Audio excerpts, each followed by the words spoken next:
What's the most devious secret you share with a sibling? I had returned from finishing my freshman year in college, and my younger sister Jane had just turned 18. Since we were little kids, our family would often visit nudist resorts, and this weekend was no exception. This one particular resort we frequently visited had great facilities, a good group of friends and families who we got to know over time, and a great lake. The cabins on the resort were a little run down, so the last few years we decided to rent a cabin a 30-minute drive from the lake. On this particular weekend, Jane and I were smitten by the fitness bug.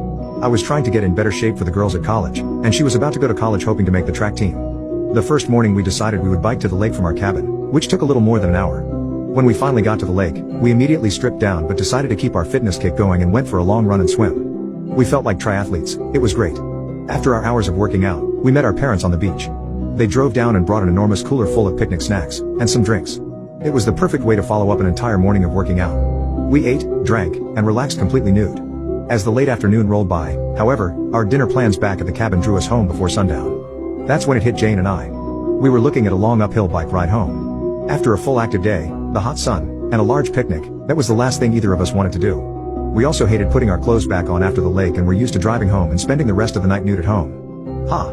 No chance. I remember Jane laughing when we all thought about getting home. I suggested we put the bikes in the trunk and drive home, but my dad insisted that it would be impossible to fit into our modest Toyota Camry. Jane and I exchanged looks and we both knew how awful that bike ride home would be, so we set out to solve the issue. Completely bare, we spent at least 20 minutes to finally squeeze the bike frames and tires into the trunk and back seat. However, my dad was quick to point out the massive cooler they had just packed up, which also had to fit into the car. It was getting late, and I was frustrated, so I picked up the cooler and crunched into the back seat, and said, "There, we're going now." My sister smirked at me, proud of the success and avoiding the painful ride home. The final issue was the back seat barely had room for me to sit, let alone my sister.